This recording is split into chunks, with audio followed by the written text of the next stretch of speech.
और आइए शुरुआत करते हैं हम विस्तार से खबरों पे डालें नजर। अखबारों की सुर्खियां देख लेते हैं। रामनाथ गोयनका पुरस्कार आज पत्रकारिता में सर्वोत्कृष्ट मानदंड स्थापित करने वाले खबरों और पत्रकारिता से जुड़ी उपलब्धि के लिए 2015 का रामनाथ गोयनका अवार्ड दिया जाएगा। रक्षा सौदा हासिल करने रोल्स रॉयस ने भारतीय एजेंट को दिए 18 करोड़ रुपए, ये खबर सामने आ रही है। वहीं दूसरी तरफ पाकिस्तानी गोलीबारी में 8 नागरिकों की मौत, ये अहम खबर हेडलाइन के तौर पर देखने को मिल रही है। और प्रदेश में अब बिहार दोहराने की कोशिश में जुटे पीके, ये उत्तर प्रदेश की सियासत से जुड़ी अहम खबर। इधर पाकिस्तान की नापाक हरकतें जारी हैं। भारत के सर्जिकल स्ट्राइक के बाद पाकिस्तान बौखलाहट में अब आम नागरिकों को भी निशाना बनाने से गुरेज नहीं कर रहा। मंगलवार सुबह पाकिस्तान ने जम्मू कश्मीर के सांबा, जम्मू और राजौरी जिले में इंटरनेशनल बॉर्डर और एलओसी पर हेवी फायरिंग की है। 2 बच्चों समेत 8 लोगों की मौत हो गई और 22 जख्मी हुए हैं। सीज फायर वायलेशन में 8 नागरिकों की मौत के बाद बीएसएफ ने पाकिस्तान के 2 सैनिकों को मार गिराया है और पाक रेंजर्स की लगभग 14 पोस्ट भी तबाह कर दी गई है। इसके बाद बीएसएफ ने जवाबी कार्रवाई की। सीमा से सटे 174 स्कूलों को बंद करने का भी फैसला किया गया है। सर्जिकल स्ट्राइक के बाद पाकिस्तान अब तक 63 बार सीज फायर वायलेशन कर चुका है। भारत ने उरी हमले के बाद 28 और 29 सितंबर की रात को एलओसी के पार सर्जिकल स्ट्राइक की थी, जिसमें 40 आतंकी मारे गए थे।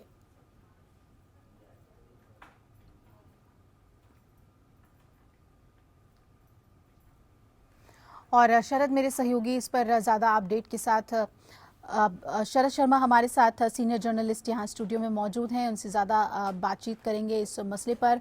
जिस तरह से शरद, लगभग सभी अखबारों में ये खबर छाई हुई है और 8 नागरिकों की हमारी मौत हुई है। इससे पहले भी हमने चर्चा की थी कि सिविलियंस को जैसे निशाना बनाया जा रहा है, ये एक गंभीर बात है और अब पानी सिर से ऊपर जा चुका है। नहीं, ये तो खैर ये एक्सपेक्टेड लाइंस पे ही हो रहा है, क्योंकि हम लोग ये चाह रहे हैं कि जितना जवाब दिया जाए, जवाबी कार्रवाई में हम लोग जवाब तो अच्छा दे रहे हैं। और दूसरा क्या है कि वहाँ के शायद रेंजर्स की कैजुअलिटीज़ ज़्यादा हो रही हैं, वहाँ की जो सिविलियन पॉपुलेशन है उसको हम टारगेट नहीं बना रहे हैं। लेकिन पाकिस्तान की तरफ से ये पाकिस्तान अपने आप में एक्सपोज हो रहा है इस चीज़ों के लिए, क्योंकि वो सीधे हमारे जो आबादी वाले क्षेत्र हैं उनके ऊपर फायरिंग कर रहा है।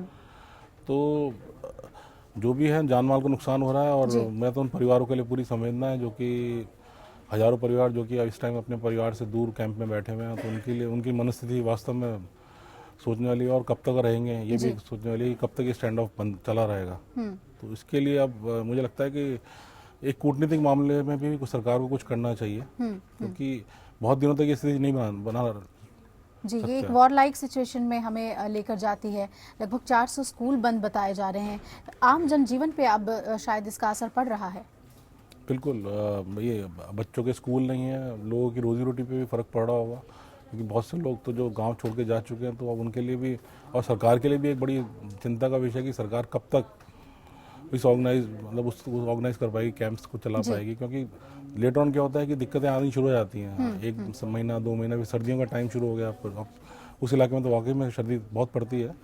तो हो सकता है कि आने वाले टाइम में कुछ ना कुछ इसका रास्ता निकलना चाहिए। और पाकिस्तान की तो खैर, पाकिस्तान की बौखलाहट भी है, और दूसरा पाकिस्तान को ये शो करना है आर्मी को कि हमारे यहाँ जो रिजीम है वो कुछ नहीं कर पा रहा है, नवाज शरीफ का रिजीम कुछ नहीं कर पा रहा है, तो हमें अपने आप को सत्ता अपने हाथ में लेनी पड़ेगी। ये एक अंदेशा है कि ये एक तख्ता पलट के लिए भी है कि एक कवायद शुरू हो चुकी है शायद। जी, और बार बार सीज फायर उल्लंघन भी कुछ इसी तरह से देखा जा सकता है कि तख्ता पलट की कोशिश आर्मी वहां कर रही है, क्योंकि सरकारें इस तरह से सीज फायर के उल्लंघन को सही नहीं ठहरा सकती।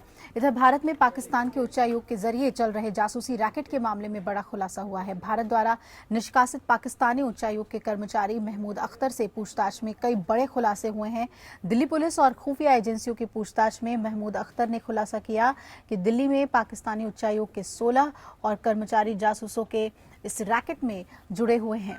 महमूद ने खुलासा किया है कि बीएसएफ और सेना से जुड़ी गोपनीय जानकारियां निकलवाने के लिए ये लोग अलग अलग क्षेत्रों से जुड़े लोगों से जुड़े हुए थे और लगातार इन्हें पैसे भी पहुंचाए जा रहे थे। संवेदनशील जानकारियां निकाली जा रही थी। महमूद के इस खुलासे की जांच एजेंसियां पुष्टि करने की कोशिश कर रही है और अगर ये दावे सही पाए जाते हैं तो विदेश मंत्रालय को इस बारे में आगे की कार्रवाई के लिए पत्र लिखा जाएगा। दिल्ली पुलिस ने पाकिस्तानी उच्चायोग के कर्मचारी महमूद से पूछताछ की थी और कूटनीतिक नियमों के तहत दिल्ली पुलिस ने महमूद को गिरफ्तार तो नहीं किया, लेकिन उसे 48 घंटे में भारत छोड़ने का फरमान सुनाया गया। इस जासूसी रैकेट से जुड़े कई लोगों की अब तक गिरफ्तारी हो चुकी है, जिसमें राजस्थान के नौगौर से 3 लोग और एक सांसद के पीएम के रूप में काम करने वाले शख्स की भी इस मामले की गिरफ्तारी हुई है।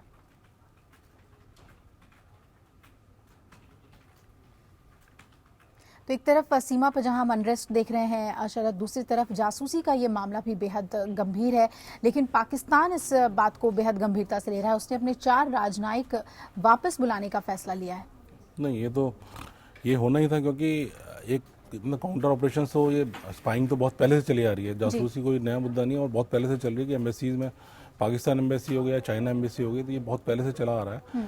अच्छी बात यह है कि ये लोग अब पकड़े गए हैं और एक्सपोज हो गए हैं, क्योंकि इनका जहाँ जहाँ पूरे देश में जहाँ जहाँ नेटवर्क है, तो वहाँ पर ये लोग जितने एक्टिव हैं, तो उनका उस मॉड्यूल को ये लोग अब ये टारगेट करके इसको बंद कर सकते हैं इसको जी। और इससे फ़ायदा भारत सरकार को ये होगा। और ये प्रेशर अच्छा है कि प्रेशर भारत सरकार दे रही है, और इस बात को कि डिप्लोमेटिक इम्यूनिटी में आप पकड़ तो सकते नहीं हो किसी भी डिप्लोमेट को या राजनयिक को, तो उसको छोड़ना ही पड़ता है देश। अब यह है कि उसका परिणाम इस्लामाबाद में हमारे लोगों के ऊपर भी होगा, और वो हो भी रहा है शायद जी। वो लोग भी उस हरकत कर रहे हैं वहाँ पे, उनको भी बुला रहे हैं बार बार, क्योंकि उनको समनिंग हो गई है शुरू। तो लेकिन ये है कि कम से कम ये है कि एक जासूसी का जो नेटवर्क है, जो जाल है, जो पूरे देश में है, वो कम से कम वो टूटने में कम से कम फर्क तो पड़ रहा है इस चीज़ का। जी बिल्कुल, और इसे हल्के में नहीं लिया जा सकता, और यही वजह है कि विदेश मंत्रालय को भी पूरी पूछताछ की, जांच की जानकारी मुहैया कराई गई है। इधर अमेरिका ने दिल्ली में आईएसआईएस के आतंकी हमले की आशंका जताई है। दिल्ली में यूएस एम्बेसी ने वार्निंग जारी करते हुए अपने नागरिकों को बाजारों, हिस्टोरिकल साइट्स और दूसरे सार्वजनिक जगहों पर खासतौर पर सावधानी बरतने को कहा है। मंगलवार को एम्बेसी ने अलर्ट जारी किया। आशंका है कि आने वाले दिनों में आईएस आतंकी भारत में अमेरिकी नागरिकों को निशाना बना सकते हैं। एम्बेसी ने न सिर्फ दिल्ली बल्कि भारत में दूसरे जगहों पर भी सावधानी बरतने को कहा है, और ये अलर्ट पिछले दिनों भारतीय मीडिया की कुछ रिपोर्ट्स के आधार पर जारी किए गए हैं। रिपोर्ट्स में आईएस के हमले की आशंका जताई गई है। एम्बेसी ने कहा है कि ऐसी जगहों पर हमलों का खतरा बढ़ गया है जहां वेस्टर्न कंट्रीज के लोगों का ज्यादा आना जाना है। चेतावनी दी गई है कि धार्मिक स्थलों, बाजार और उत्सवों से जुड़ी जगहों पर हमला हो सकता है। अमेरिकी एम्बेसी के मैसेज में अमेरिकी सिटीजन्स को खास सतर्कता बरतने को कहा गया है।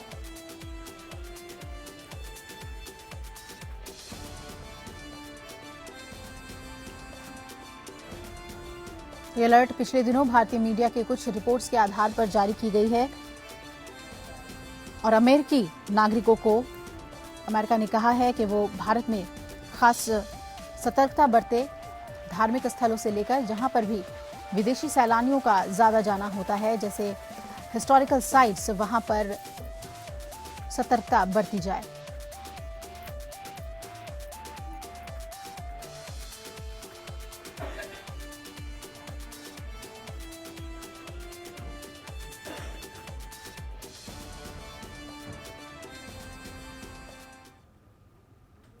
तो शरद, इसे भी बेहद गंभीरता से देखने की ज़रूरत है, जहां आतंकी हमले की बात जताई जा रही है, और अपने इंटेलिजेंस और फिर मीडिया की रिपोर्ट के आधार पर ही अमेरिका ने ये अलर्ट जारी किया है।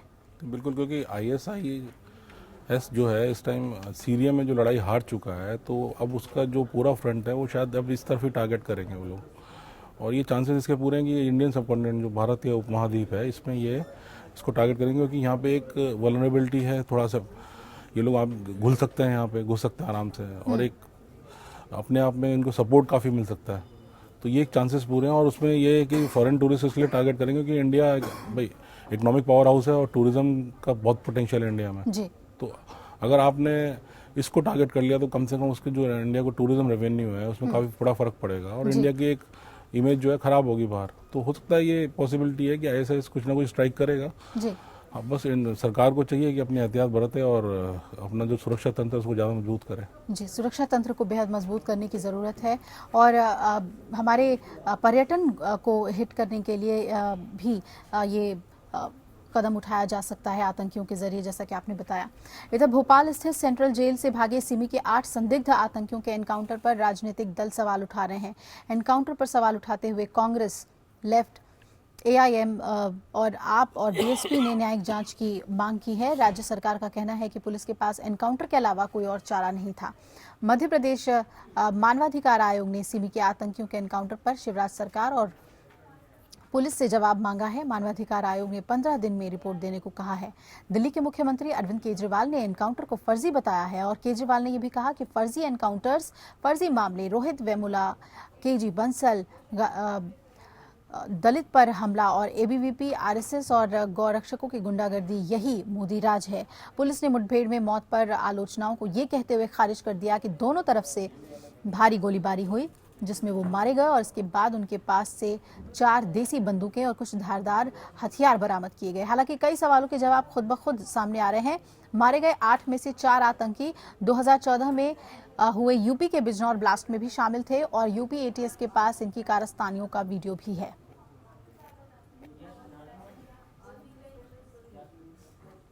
सेंट्रल जेल की हाई सिक्योरिटी सेल से सिमी के 8 आतंकियों के भागने और एनकाउंटर में मारे जाने के बाद जेल में बंद 21 आतंकियों के बैरकों में सर्च अभियान चलाया गया। एडमिनिस्ट्रेशन यानी कि जेल एडमिनिस्ट्रेशन और पुलिस अफसरों को यहां से काफी सामान मिला है।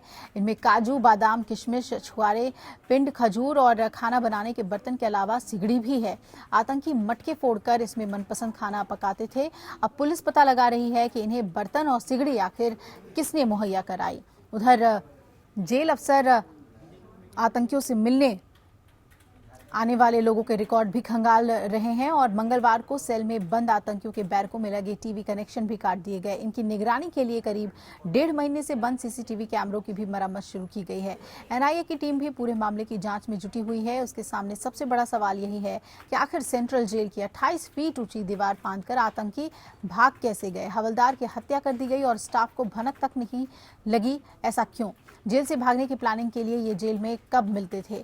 मंगलवार को भोपाल पहुंची एनआईए की टीम ने जेल के अफसरों से ऐसे कई सवाल किए और सुबह 8 बजे से शाम 4 बजे तक 8 घंटे तक पूछताछ चली। एनआईए ने सस्पेंड हुए अफसरों से पूछताछ करने के साथ ही जेल के चप्पे चप्पे का बारीकी से मुआयना किया।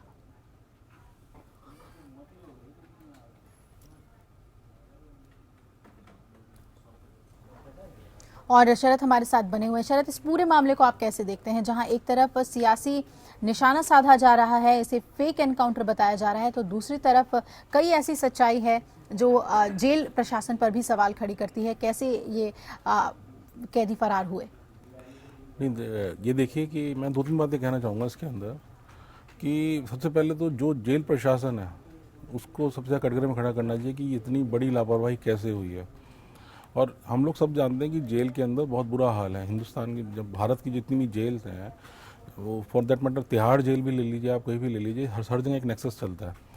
सबसे बड़ी बात है कि जेल प्रशासन ने किस तरह से ये सब चीज़ें लापरवाही कैसी हो और ये कब से चल रहा था, ये बड़ा इंपॉर्टेंट क्वेश्चन है। जी। दूसरी बात, मुझे लगता है कि इस पर सियासी राजनीति करनी चाहिए, क्योंकि जो कैदी भागे हैं उन्होंने अपने इरादे जाहिर कर दिए थे जब उन्होंने एक हेड कांस्टेबल की हत्या की थी। उन्होंने मारा उसको, उसका गला रेता, जहाँ तक अखबार में मैंने पढ़ा है, उसका गला काट दिया गया। तो ये तो है कि उनके इरादे तो मारने गए थे, उन्होंने मार दिया। अब इस सूरत में अगर पुलिस फोर्स उनके पीछे भागती है और अगर उनको अलग अलग जगह से पकड़ती है या एक ही जगह पे मारती है, तो मुझे लगता है पुलिस तो उस टाइम ब्रूटल हो ही जाती है। क्योंकि पुलिस के अगर किसी सहकर्मी की हत्या होती है तो पुलिस डेफिनेटली उसमें आगे पीछे नहीं देखती, वो उस टाइम एनकाउंटर ही करती है। तो अब सवाल यह है कि इस पर राजनीति करना तो मुझे लगता नहीं कि उचित है, क्योंकि जो भी टेररिस्ट थे वो पहले से उनका प्रूव्ड है कि वो बिजनौर ब्लास्ट में भी संदिग्ध थे और अंडर ट्रायल थे और चल रहा था उनके खिलाफ केस।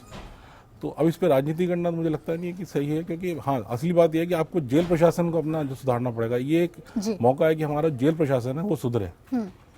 और जैसे कि सच्चाई सामने आई है कि किस तरह से वो खाना भी बनाते थे अंदर और आराम से रहते थे, और अब इस पर जांच की बात सामने आ रही है। लेकिन पहले ही अगर चौकसी बरती गई होती तो शायद ये घटना नहीं सामने आई होती। इधर भारतीय रक्षा सौदों में भ्रष्टाचार का एक और मामला सामने आया है। भारत में रक्षा सौदों को लेकर खुलासा हुआ है कि एक ब्रिटिश कंपनी ने भारतीय एजेंट को करीब 82 करोड़ रुपए दिए और इस कंपनी ने केवल भारत में ही नहीं 12 देशों में भी आकर्षक कॉन्ट्रैक्ट हासिल करने के लिए बिचौलियों या एजेंट की मदद ली। बताया जा रहा है कि ब्रिटेन की दिग्गज मैन्युफैक्चरिंग मल्टीनेशनल रॉल्स रॉयस नाम की कंपनी ने डील फाइनल करने के लिए ये रकम दी। भारतीय वायुसेना के इस्तेमाल में आने वाले हॉक एयरक्राफ्ट्स के इंजन का कॉन्ट्रैक्ट हासिल करने के लिए कंपनी ने ये सीक्रेट पेमेंट्स किए। हथियारों के डीलर सुधीर चौधरी को कंपनी ने इन पैसों का भुगतान किया। रिपोर्ट्स के मुताबिक फिलहाल लंदन में रह रहे सुधीर चौधरी पर रक्षा सौदों को लेकर पहले से दलाली का आरोप है। भारत सरकार ने भी चौधरी को ब्लैकलिस्ट में डाल रखा है।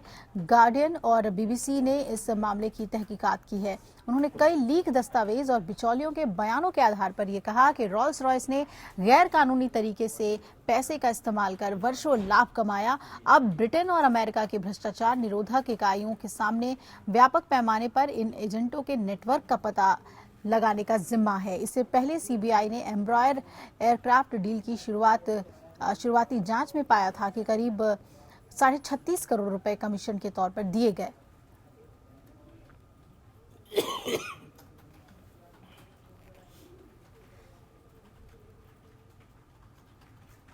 तो बड़े रक्षा सौदों के लिए घूस दिए जाते हैं, ये बात खुलकर सामने आ गई है शरत। और भारत में इससे पहले भी रक्षा सौदों को लेकर काफी बड़े घोटाले हुए हैं। इस मामले को आप कैसे देखते हैं?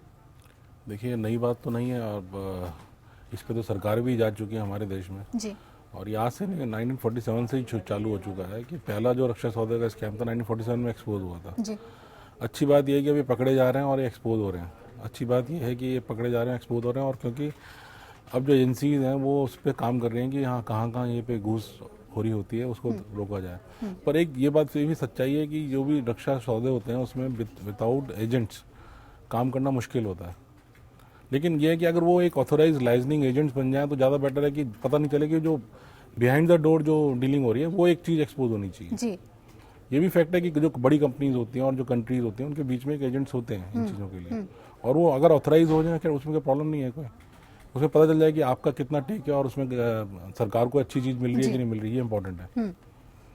तो यानी कि इसे फेयर तरीके से होना चाहिए और जिसे हम कह सकते हैं कि लीगलाइज्ड हो जाना चाहिए। और इस पर पहले भी चर्चा हुई है कि अगर लीगलाइज्ड हो जाए लाइजनिंग तो पैसों के इतने बड़े पैमाने पर हेरफेर की आशंका कम हो जाएगी।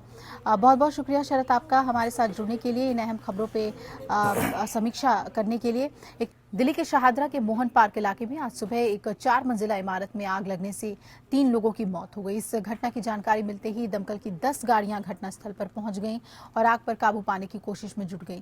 आज सुबह शाहदरा के मोहन पार्क इलाके में अफरा तफरी मच गई। यहां एक 4 मंजिला इमारत में आग लगी और इसकी सूचना मिलते ही आसपास के लोगों ने दमकल विभाग को भी सूचित किया। दमकल विभाग ने आग बुझाने में कड़ी मशक्कत की। इस दौरान 10 लोग घायल लोगों को पास के अस्पताल में भर्ती कराने ले गए। वहीं 3 लोगों की इस हादसे में मौत हो गई। फायर विभाग का कहना है कि 3 लोगों की इस हादसे में मौत हुई है और कुछ लोगों को जब यहां से अस्पताल ले जाया गया था तो वो बेहोशी की हालत में थे। 2 से 3 लोग हैं जो गंभीर रूप से झुलस गए हैं। पुलिस मामले की जांच कर रही है और अभी तक आग लगने के कारणों का खुलासा नहीं हो सका है।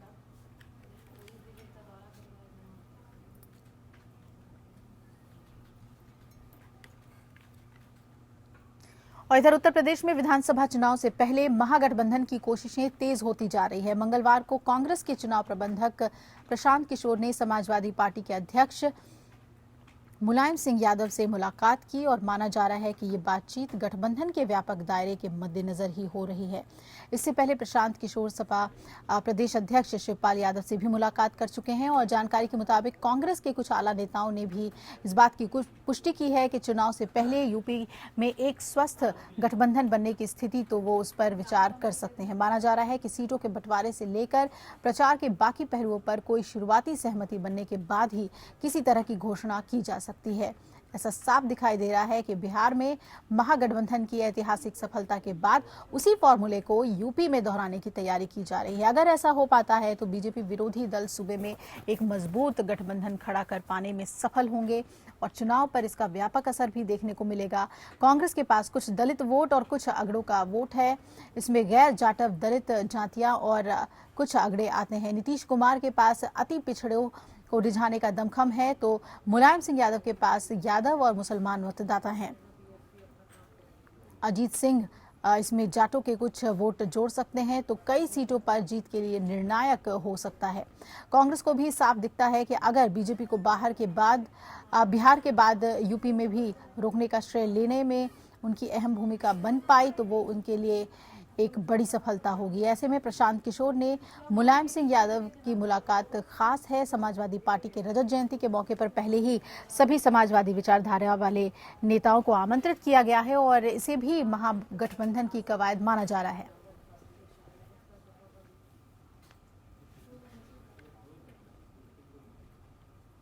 और इस खबर पे और ज्यादा जानकारी के लिए लखनऊ का रुख करते हैं। अभिषेक पांडे मेरे सहयोगी जुड़ रहे हैं।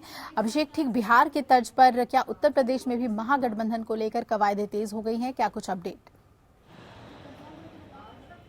देखिए अभिलाषा, पिछले करीब 2 हफ्ते से इसको लेकर के लंबे समय से एक प्लान बनाया था, ब्लूप्रिंट तैयार हुआ था और उस पर लगभग अब काम शुरू हो चुका है। शिवपाल यादव ने जिस अंदाज में पहले अजीत सिंह से मुलाकात की और उसके बाद कांग्रेस के रणनीतिकार प्रशांत किशोर के साथ बातचीत चल रही है, उन्होंने कल मुलायम सिंह यादव से मुलाकात की, तो ये माना जा रहा है कि एक महागठबंधन का स्वरूप लगभग तय होता जा रहा है। और 5 तारीख को सिल्वर जुबली प्रोग्राम में समाजवादी पार्टी अपना शक्ति प्रदर्शन करेगी और दिखाएगी कि उत्तर प्रदेश के चुनाव में आने वाले वक्त में महागठबंधन का एक स्वरूप क्या होने वाला है, कौन कौन से ऐसे दल हैं जो उनके साथ खड़े होंगे। हालांकि कांग्रेस के साथ अभी जो बातचीत चल रही है वो शुरुआती दौर में ही है, लेकिन ये माना जा रहा है कि कांग्रेस को भी एक मजबूत धड़े का दरकार है। तमाम पुराने कांग्रेसी नेता भी कह चुके हैं कि अगर कांग्रेस को खड़ा होना है तो किसी दल के साथ जुड़ना पड़ेगा, गठबंधन करना पड़ेगा। तो माना जा रहा है दोनों दलों की अपनी अपनी मजबूरियां हैं, इसलिए दोनों हाथ भी मिला सकते हैं। जी बिल्कुल, आपने कांग्रेस की बात की तो यही जानना चाहेंगे आपसे कि क्या रणनीति है कांग्रेस की? क्या वो तैयार है प्रदेश में समाजवादी पार्टी के साथ गठबंधन के तहत चुनाव लड़ने के लिए? देखिए अभी कुछ कहना थोड़ा प्री मेच्योर है, लेकिन फिर भी जो सूत्र है वो बता रहे हैं कि आने वाले वक्त में जरूर इस पर बात हो सकता है। अगर प्री पोल अलायंस नहीं हुआ तो पोस्ट पोल अलायंस जरूर होने की संभावना है। इसके पीछे की 2 वजह है। एक तो कांग्रेस में लगातार टूट होती चली जा रही है, पुराने नेता अलग होते चले जा रहे हैं और तमाम पुराने कांग्रेसी हैं उनका ये कहना है कि फिलहाल कांग्रेस के पास अपना कोई आधार नहीं है, तो ऐसे में गठबंधन की राजनीति के साथ जाना कहीं गलत नहीं होगा। और उदाहरण दिया जा रहा है बिहार का। बिहार में जिस तरह कांग्रेस ने गठबंधन किया और एक अच्छी हालत में आज वहां पर बनती चली जा रही कांग्रेस, वो मॉडल दोहराने की बात की जा रही है। प्रशांत किशोर को इसलिए एक बड़ी जिम्मेवारी दी गई है ताकि वो लोगों से बातचीत करे। गुलाम नबी आजाद की भी मुलायम सिंह यादव से कुछ दिन पहले मुलाकात हुई थी और अब प्रशांत किशोर से मुलाकात हो रही है, तो जाहिर तौर पर अपने अपने समीकरणों के हिसाब से अपनी बात रखी जा रही है, लेकिन अभी अंतिम फैसला होना बाकी है। जी बिल्कुल, और कांग्रेस की यही कोशिश है कि ठीक बिहार की तरह ही यूपी में भी अगर मौका मिलता है तो वो महागठबंधन के जरिए चुनाव मैदान में उतरे। आप बने रहिए हमारे साथ। अभिषेक, इधर उत्तर प्रदेश के मुख्यमंत्री अखिलेश यादव 3 नवंबर यानी कल से रथ यात्रा की शुरुआत करेंगे। विकास से विजय की ओर नारे के साथ मुख्यमंत्री पूरे प्रदेश में घूमेंगे और सरकार के कामकाज का जनता के बीच प्रचार करेंगे। रथ यात्रा की तैयारी पूरी हो चुकी है। मंगलवार को रथ यात्री की बस को मीडिया के सामने पेश किया गया था। ये हाईटेक बस तमाम सुख सुविधाओं से लैस है और अखिलेश यादव इससे पहले भी 2 बार रथ यात्रा निकाल चुके हैं, लेकिन मुख्यमंत्री के तौर पर उनकी ये पहली रथ यात्रा होगी और अखिलेश यादव का कहना है कि ये रथ यात्रा उनके काम की कसौटी है और वो जनता से सिर्फ विकास की बात करना चाहते हैं और आने वाले चुनाव में जनता मेरे कामों का हिसाब करेगी। लेकिन रथ यात्रा से पहले समाजवादी परिवार एक बार फिर जो उनकी फूट है, जो अंतरकला है, वो सामने आ गई है। रथ यात्रा में सपा प्रदेश अध्यक्ष शिवपाल यादव और उनके समर्थक मंत्री हिस्सा नहीं लेंगे। बताया जा रहा है कि शिवपाल को रथ यात्रा के लिए आमंत्रित नहीं किया गया था। अखिलेश ने खुद अब ये वो तय कर रहे हैं कि उनकी इस विकास यात्रा में कौन कौन से नेता शामिल होंगे।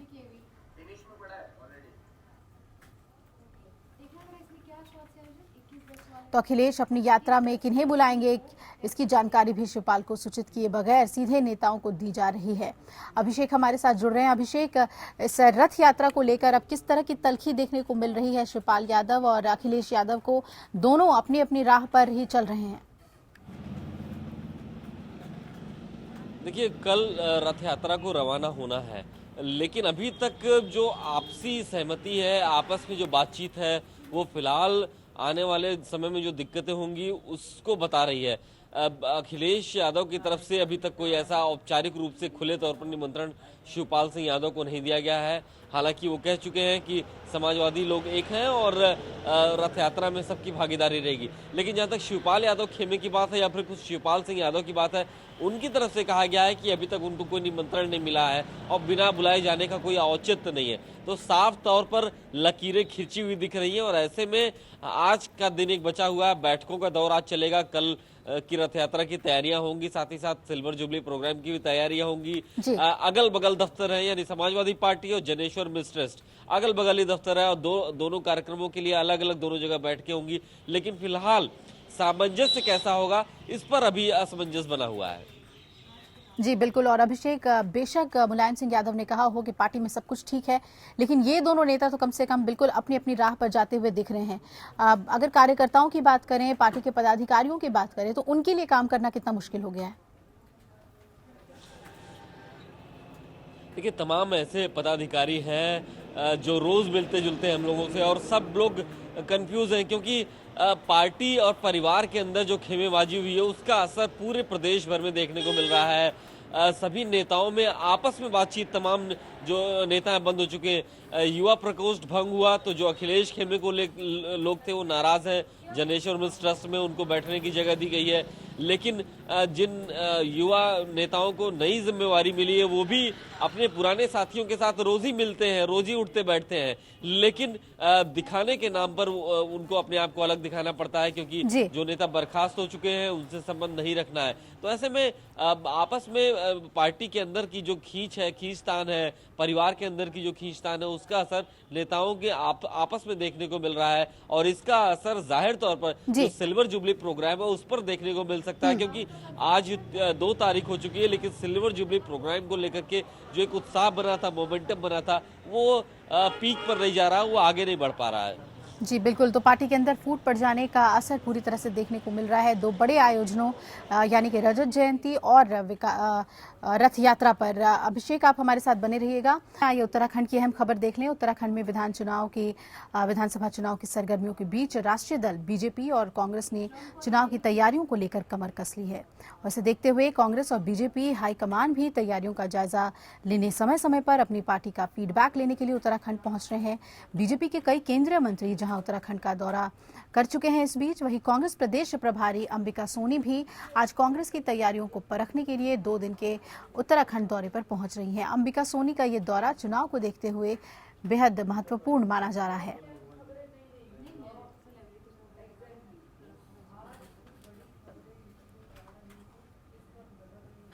और इस पे और ज्यादा जानकारी लेते हैं मेरे सहयोगी मनीष डंगवाल से, जो देहरादून से हमारे साथ जुड़ रहे हैं। मनीष, क्या कुछ तैयारी है कांग्रेसी खेमे में आने वाले चुनाव को लेकर?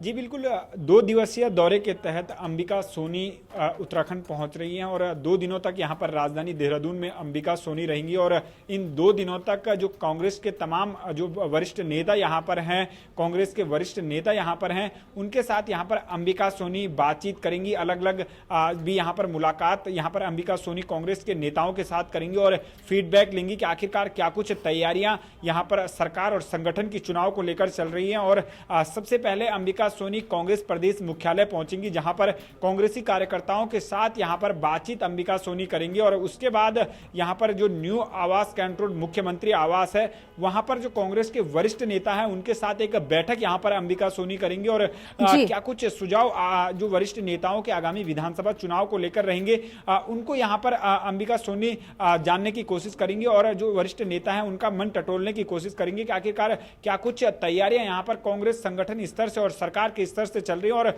उसके बाद अंबिका सोनी कांग्रेस समन्वयक समिति की यहां पर देर शाम यहां पर बैठक लेंगी और बैठक में काफी महत्वपूर्ण पहलू यहां पर रहेंगे। अगर बात की जाए चुनाव संचालन समिति के गठन की लेकर हो या मैनिफेस्टो कमेटी की गठन के लेकर हो, इसको लेकर बैठक में यहां पर जरूर समन्वयक समिति की बैठक में चर्चा होगी और कांग्रेस प्रदेश अध्यक्ष किशोर उपाध्याय और जो मुख्यमंत्री हरीश रावत के हालिया दिनों में जो मतभेद उभरकर सामने आए हैं उनको भी यहां पर समन्वयक समिति की बैठक में यहाँ पर जो प्रदेश प्रभारी अंबिका सोनी है, दोनों जो वरिष्ठ नेता यहाँ पर हैं कांग्रेस के, जो कांग्रेस प्रदेश अध्यक्ष किशोर उपाध्याय और मुख्यमंत्री हरीश रावत हैं, उनके बीच संतुलन बनाने की यहाँ पर बात यहाँ पर करेंगे। जो समन्वयक समिति की बैठक होगी और एक संदेश देकर यहाँ से जाएंगे कि आखिरकार सरकार और संगठन में अगर बेहतर तालमेल होगा तभी 2017 यहाँ पर कांग्रेस फिर से फतह हासिल करेगी और दोबारा से यहाँ पर सत्ता में वापसी करेगी।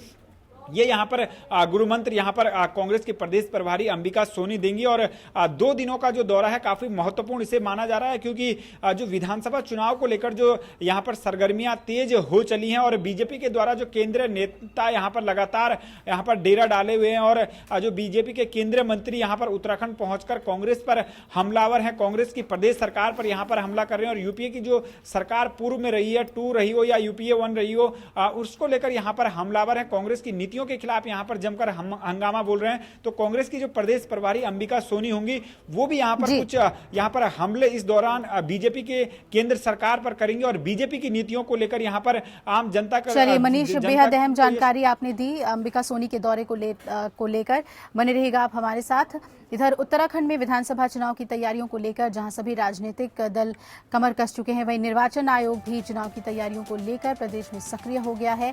निर्वाचन आयोग की एक टीम आज उत्तराखंड पहुंचकर चुनाव कराने की तैयारियों का जायजा लेंगी और कई विभाग के साथ इस दौरान निर्वाचन आयोग की टीम बैठकें भी करेगी। खास बात यह है कि उत्तराखंड प्रदेश में इस दौरान निर्वाचन आयोग 2 दिवसीय मतदाता महोत्सव भी कराने जा रही है। 2 दिनों तक ये महोत्सव चलेगा, जिसमें युवाओं को मतदान के बारे में ज्यादा जानकारी दी जाएगी। उन्हें समझाया जाएगा कि लोकतंत्र में मतदान क्यों जरूरी है और क्या कुछ इसके मायने हैं। मतदाता महोत्सव का शुभारंभ भारत निर्वाचन आयोग के मुख्य आयुक्त नसीम जैदी करेंगे।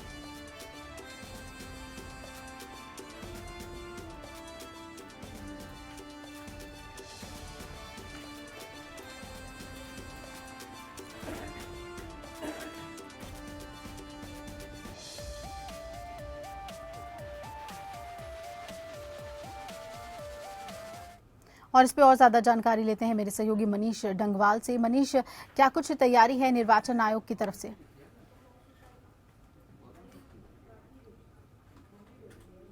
केंद्रीय निर्वाचन आयोग की जो टीम है वो यहाँ पर उत्तराखंड पहुंच चुकी है और जो विधानसभा चुनाव की तैयारियों का जायजा लेने के लिए यहाँ पर केंद्रीय निर्वाचन आयोग की टीम पहुंची है। और सबसे पहले सचिवालय में यहाँ पर केंद्रीय निर्वाचन आयोग की जो टीम है वो जो निर्वाचन आयोग से जुड़े विभाग हैं और जो चुनाव संपन्न कराने के लिए जो विभाग हैं, जो निर्वाचन के दौरान यहाँ पर जो विभाग रहते हैं, चाहे वो परिवहन विभाग की बात करें या आबकारी विभाग की बात करें, जो यहाँ पर जो विभाग यहाँ पर काफी महत्वपूर्ण माने जाते हैं, उन विभागों के साथ निर्वाचन आयोग यहां पर बैठक करेगा और जो उनके द्वारा जो तैयारियां हैं उनकी फीडबैक यहां पर निर्वाचन आयोग की जो टीम यहां पर उत्तराखंड पहुंची है वो यहां पर जायजा लेंगे कि आखिरकार विभागों की यहां पर क्या कुछ तैयारियां हैं। और खास बात यह कि जो राजनीतिक दल हैं उनके साथ भी जो उनके प्रतिनिधि जो रहेंगे उनके साथ भी यहां पर निर्वाचन आयोग बैठक करेगा। क्या कुछ राजनीतिक दलों को हिदायत यहां पर निर्वाचन आयोग देता है ये तो देखने वाली बात होगी। लेकिन खास बात यह है कि पहली बार उत्तराखंड में किसी राज्य में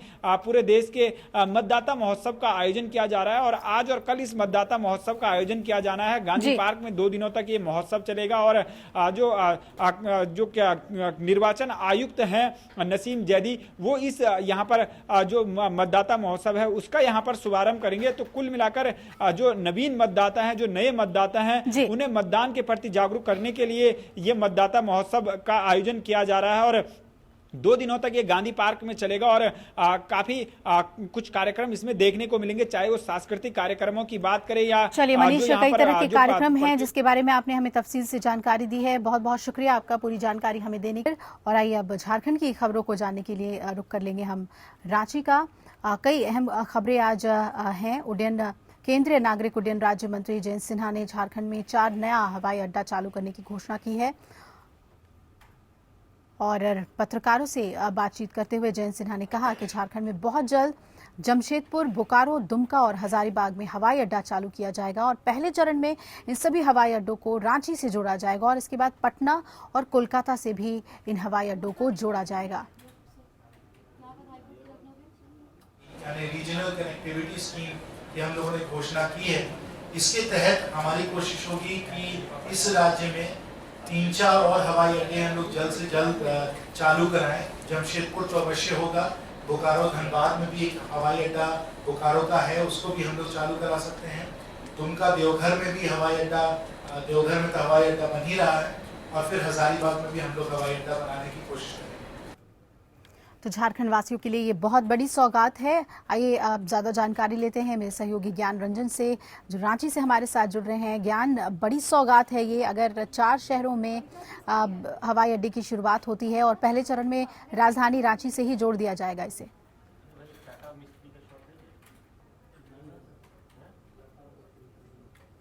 जी, झारखंड की अहम खबरों की बात की जाए तो आज मुख्यमंत्री आवास में सीएनटी एसपीटी एक्ट के संशोधन प्रस्ताव पर पुनर्विचार के लिए भाजपा के जिला अध्यक्षों, प्रदेश पदाधिकारियों और विधायक दल की बैठक बुलाई गई है।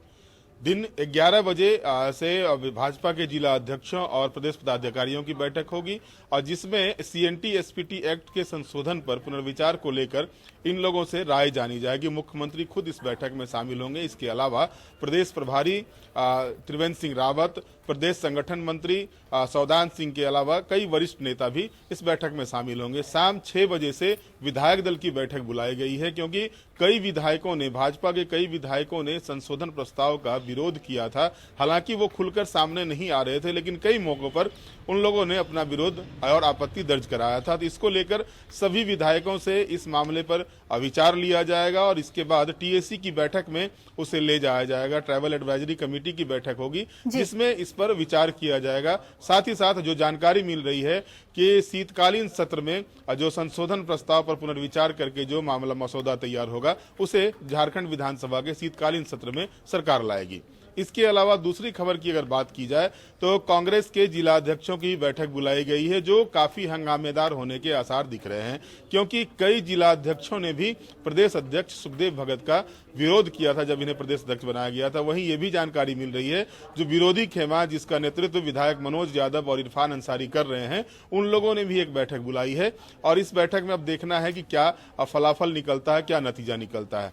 तीसरी जो महत्वपूर्ण खबर है झारखंड की, वो है झारखंड कैबिनेट की बैठक। आज शाम 4 बजे से झारखंड कैबिनेट की बैठक झारखंड मंत्रालय में मुख्यमंत्री रघुवर दास की अध्यक्षता में होगी और जो जानकारी मिल रही है कई मसौदों के साथ साथ आज की कैबिनेट की बैठक में झारखंड विधानसभा के शीतकालीन सत्र की तिथि की भी घोषणा हो सकती है। चलिए ज्ञान, बहुत बहुत शुक्रिया तफसील से झारखंड की सभी बड़ी खबरें हमें बताने के लिए। इधर महाराष्ट्र में होने वाले विधान परिषद चुनाव में कांग्रेस एनसीपी आघाड़ी गठबंधन टूटने के कगार पर पहुंच गया है और कांग्रेस और राष्ट्रवादी कांग्रेस पार्टी के अलग अलग चुनाव लड़ने के आसार ज्यादा नजर आने लगे हैं। दोनों दलों ने 11 सीटों में 3 सीट पर अपने अपने उम्मीदवार उतारे हैं और दोनों पार्टियों ने सतारा, गोंदिया और पुणे में अपने अपने उम्मीदवार उतार दिए हैं।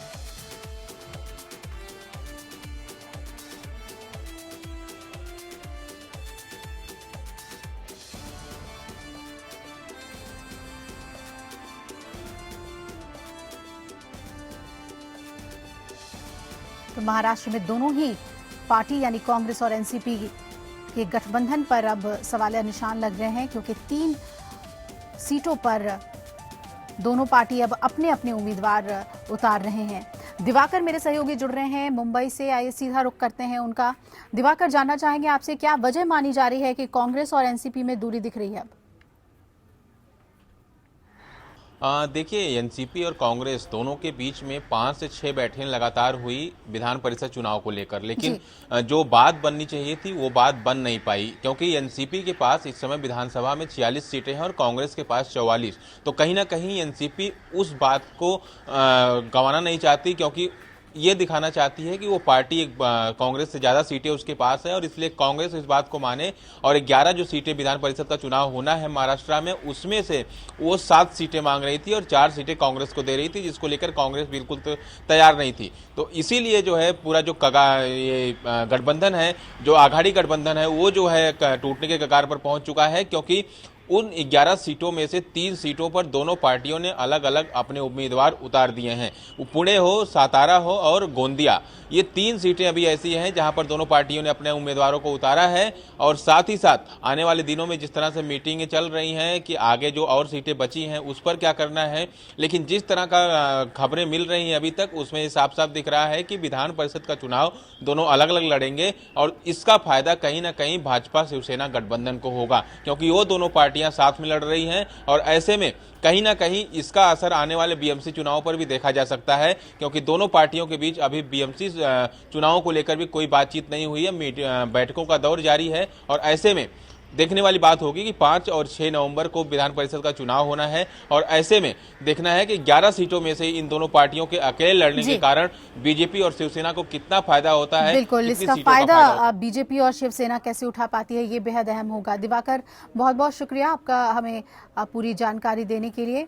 और इधर टाटा ग्रुप के चेयरमैन पोस्ट से साइरस मिस्त्री को हटाए जाने को रतन टाटा ने मुश्किल लेकिन काफी सोच समझकर लिया गया फैसला बताया है। मिस्त्री को हटाए जाने के बाद ग्रुप के इंटरिम चेयरमैन बने रतन टाटा ने ग्रुप के एम्प्लॉयज को लेटर लिखकर ये जानकारी दी है। टाटा ने कहा कि मिस्त्री को हटाया जाना ग्रुप के फ्यूचर सक्सेस के लिए जरूरी था।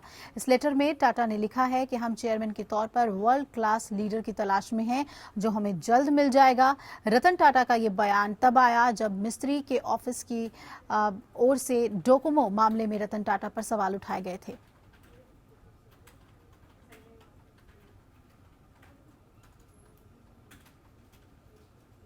और आइए अब नजर डाल लेते हैं सुपरफास्ट खबरों पे। उत्तर प्रदेश के मुख्यमंत्री अखिलेश यादव के गांव सैफई तक जल्द ही ट्रेन के जरिए पहुंचा जा सकेगा। सैफई होते हुए इटावा से मैनपुरी ट्रैक पर सीआरएस ने ट्रेन चलाने की अनुमति दे दी है। जल्द ही उत्तर प्रदेश रेलवे इस रूट पर ट्रेन चलाने की तैयारी में है। इसके संचालन के साथ ही मैनपुरी स्टेशन को जंक्शन का दर्जा मिल जाएगा। राजद के राष्ट्रीय उपाध्यक्ष डॉक्टर रघुवंश प्रसाद सिंह ने कहा कि प्रधानमंत्री के मन की बात कार्यक्रम के जवाब में राजद हर महीने काम की बात करेगा। उनकी पार्टी सिर्फ बात नहीं करेगी बल्कि इसके तहत उठाए गए सवालों को लेकर लड़ेगी भी। पहले दिन की शुरुआत करते हुए उन्होंने 6 मांगे केंद्र के सामने रखी। लखनऊ के बालिका गृह में निवास करने वाली संवासिनियों के गर्भवती होने के मामले पर दायर याचिका पर आज सुनवाई होगी। इस मामले में सुनवाई हाईकोर्ट की लखनऊ बेंच में होगी।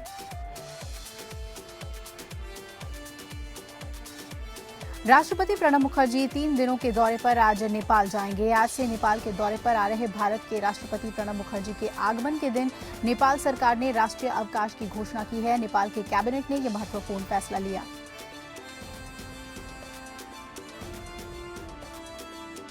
उरी हमले और सर्जिकल स्ट्राइक के बाद मनोहर पर्रिकर आज उरी जाएंगे। सर्जिकल स्ट्राइक के बाद मनोहर पर्रिकर का यह पहला उरी दौरा होगा। उसके बाद सेना प्रमुख जनरल दलबीर सिंह भी रहेंगे।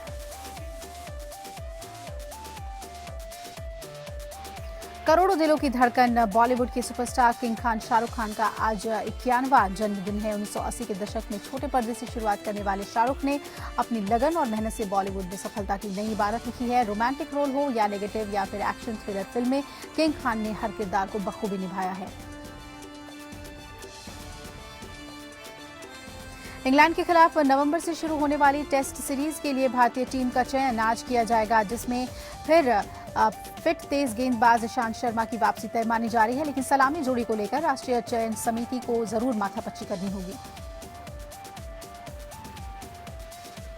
अमेरिकी राष्ट्रपति चुनाव से एक हफ्ते पहले राष्ट्रीय स्तर के एक बड़े सर्वेक्षण में रिपब्लिकन उम्मीदवार डोनाल्ड ट्रंप ने अपनी डेमोक्रेटिक प्रतिद्वंदी हिलरी क्लिंटन पर मई के बाद पहली बार 1% अंक की बढ़त हासिल की है।